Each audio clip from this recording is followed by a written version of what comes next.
এখন প্রথম 3 ম্যাচে তো সুযোগ পাইনি, পরের 2 ম্যাচে যদি সিলেক্টররা থাকে তাহলে আমি সেই জন্য প্রিমিয়ার লিগে চেষ্টা করছি ভালো খেলা যাতে করে তারা আমার দিকে তাকায়।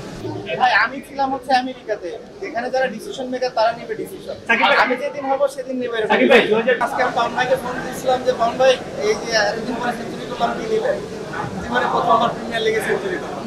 দেখুন জিম্বাবুয়ে ইউএসের সাথে খেলা বিবেচনা করে আমি ওয়ার্ল্ড কাপ চিন্তা করি, আমার কাছে মনে হয় খুবই ভুল হবে।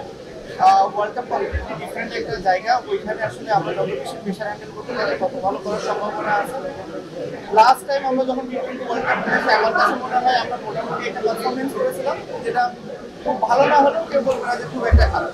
আমি আশা করবো যে ওই জায়গাটা যদি আমাদের বেস্ট করা শুরু হয়, এই টুর্নামেন্টটা হবে, এই ওয়ার্ল্ড কাপ টুর্নামেন্টটা হবে আমাদের সেটা ছাড়িয়ে যাবে। সেটা যদি যেতে হয় অবশ্যই আমাদের ফার্স্ট রাউন্ডে জিততে হবে। সেটা যদি আমরা করতে পারি আমাদের সেখানে মোটামুটি একটা ভালো অ্যারেঞ্জমেন্ট আর দেন ওইখান থেকে আমরা পরবর্তীতে চিন্তা মেবি আসলে ইউএসএ তে ইউএসএর সাথে খেলার আরেকটা বড় রিজন হচ্ছে আমাদের সাথে জনগণের সাথে অ্যাডজাস্ট করা। আর দি সেম টাইম ওই জায়গাটা সম্পর্কে জানা, ইউএসএ তে খুব বেশি প্লেয়ার না যে খেলেছে, ফ্লোরিডাতে হয়তো আরো কয়েকজন প্লেয়ার মাত্র তাদের খেলার এক্সপিরিয়েন্স আছে। স্বাভাবিকভাবে ওই একটা এক্সপিরিয়েন্স ওই জিনিসটা কাজে লাগছে যে আমরা কন্ডিশনের সাথে ইউজ টু হবো। আমি যেটা বললাম যে অবশ্যই এটা আইডিয়া হলো, আপনি যখন একটা টাফ অপোনেন্টের সাথে খেলা যাবেন, আপনি যেটা বললেন যে নিউজিল্যান্ড আর পাকিস্তানের সাথে যখন আমরা নিউজিল্যান্ডের মতো কন্ডিশনে খেলে তারপর ওয়ার্ল্ড কাপ খেলতে এসেছি, স্বাভাবিকভাবে আমরা খুব ভালো একটা প্রিপারেশন নিয়ে যেতে পেরেছিলাম। অবশ্যই আইডিয়া না, মেবি এটাই আমাদের পসিবল অবস্থা ছিল।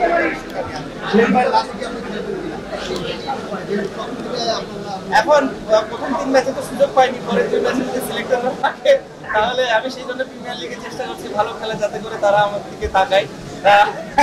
আসলে ফাজলামি করছিলাম, আমি জানি না যে তাদের মনে হবে কিনা, বাট আমার সাথে যেটা কথা হয়েছে লাস্ট 2টা ম্যাচ খেলার কথা না করেনি দেখে আজকে আমি পাউন ভাইকে ফোন দিয়েছিলাম যে পাউন ভাই এই যে এতদিন পরে সেঞ্চুরি করলাম কি নেবেন, জীবনে প্রথমবার প্রিমিয়ার লিগে সেঞ্চুরি করলাম। বাট আমার কাছে মনে হয়েছে যে সুপার লিগটা যদি আমাদের টি-20 ফরম্যাটে হতো এটা আমাদের দেশের ক্রিকেটের জন্য ভালো হতো। অ্যাট দি সেম টাইম প্লেয়ারদের দিকটা একটু যদি কেউ চিন্তা করতো তাহলে আমার মনে হয় খুবই ভালো হতো। আমার মনে হয় খুবই অমানবিক এরকম একটা পরিবেশে সারাটা দিন আমাদেরকে রোদের ভিতরে খেলানো, এই জায়গাটাতে আমার মনে হয় অনেক ভালো একটা দায়িত্ব নেওয়া যেত। অ্যাট দি সেম টাইম এটা আমাদের ন্যাশনাল টিমের জন্য উপকৃত হতো, যেহেতু আমরা টি-20 ফরম্যাটে ওয়ার্ল্ড কাপ খেলতে যাচ্ছি। আমার মনে হয় খুব ভালো একটা প্রিপারেশন হতো, অল্প দিনে শেষ হয়ে যেত, সব প্লেয়াররা ম্যাচগুলো খেলতে পারত। যে কোনো কারণেই হোক করেনি, বাট আমার কাছে মনে হয় এই চিন্তাগুলোই আসলে আমাদেরকে আরো সামনের দিকে এগিয়ে নিয়ে যেতে পারে। ভাই আমি ছিলাম হচ্ছে আমেরিকাতে, যেখানে যারা ডিসিশন মেকার তারা নেবে ডিসিশন, আমি যেদিন হব সেদিন নেবে। 2025 এর ফেব্রুয়ারিতে চ্যাম্পিয়ন্স ট্রফি হবে, ওয়ানডে ভার্সনে, জানুয়ারিতে টি-20 ভার্সনে বিপিএল, এটা কিভাবে দেখতে হবে? দেখুন বিপিএল এর সময় বিপিএল হবে, কিন্তু আমরা সারা বছর ওয়ানডে ফরম্যাটটাই খেলি। আমাদের ওয়ানডে ফরম্যাট একটা যে আমাদের জন্মের পর থেকেই একটা ফরম্যাটে আমরা সবসময় কমফোর্টেবল ফিল করি। তো আপনি একটার সাথে আরেকটা মেলালে কখনোই হবে না, আপনার জিনিসটা বিবেচনা করতে হবে। যেহেতু আমাদের টি-20 ওরকম কোনো খেলাই হয় না একমাত্র বিপিএল ছাড়া, যেখানেও ওভারসিজ প্লেয়ারদের দাপটটা অনেক বেশি থাকে, সেইভাবে আমাদের লোকাল প্লেয়ারদের সুযোগটা একটু কম হয়। টপ অর্ডারে দেখা যাচ্ছে কোনো দলের ব্যাটসম্যানরা বিদেশি, আমাদের মেন বলাররা বিদেশি, তো স্বাভাবিকভাবে ওই জায়গাটাতে আমরা ওইভাবে পারফর্ম করার সুযোগ অনেক সময় পেয়ে উঠি না। খুব কম প্লেয়ারদেরই এই সুযোগটা থাকে। বাট যদি এখানে হতো আপনি 6টা টিমে যদি 15 জন করে প্লেয়ার ধরেন, 90 জন প্লেয়ারের এই কম্পিটিটিভ একটা ক্রিকেট খেলার একটা সুযোগ হতো, যেটা আমার কাছে মনে হয় অনেক ইম্পর্টেন্ট একটা দিক ছিল। সব প্লেয়াররা বিরক্ত করেন যে কারে ইয়ে করা হয়েছে, বাট হ্যাঁ অনেক প্লেয়ারই আমার বাইক ইউজ করে। আমার কাছে এর সব থেকে বড় রিজনটা মনে হয় আসলে স্টাইল, কমফোর্ট, এলিগেন্স সব দিক থেকে।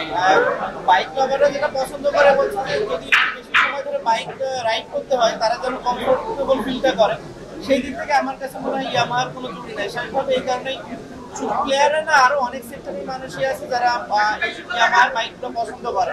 তো স্বাভাবিকভাবেই সেই কারণে আসলে মানুষ বেশিরভাগ ক্ষেত্রে ইয়ামাহার বাইক পছন্দ করে, এবং যেহেতু আমি ইয়ামাহার অ্যাম্বাসেডার, তো স্বাভাবিকভাবে ওদের সুযোগটা আছে আমার সাথে কথা বলার। যখন বলে আমি দাদাকে বলি, এবং দাদার সাথে সাথে এটার কোনো ইয়ে ছাড়াই বলে দেয় যে যতটুকু সম্ভব করার জন্য। স্বাভাবিকভাবে এটা প্লেয়ারদেরও লাভ হয়, অ্যাট দি সেম টাইম আমার কাছে মনে হয় যে এরকম একটা ভালো মানের বাইক চালানোটা ইম্পর্টেন্ট। কারণ আমি মনে করি যে সবকিছু থেকে ইম্পর্টেন্ট হচ্ছে আপনার কতটা কমফোর্ট আছে, কতটা সেফটি মেনটেন করছেন। তো সেই সব দিক থেকে আমার কাছে মনে হয় বাইক যদি আমি বিবেচনা করি আমরা সবার থেকে উপরের দিকে। এখন এই যে রুবেল এক্সপ্রেসের মাধ্যমে গতি আবার দ্বিগুণ হয়ে যাবে।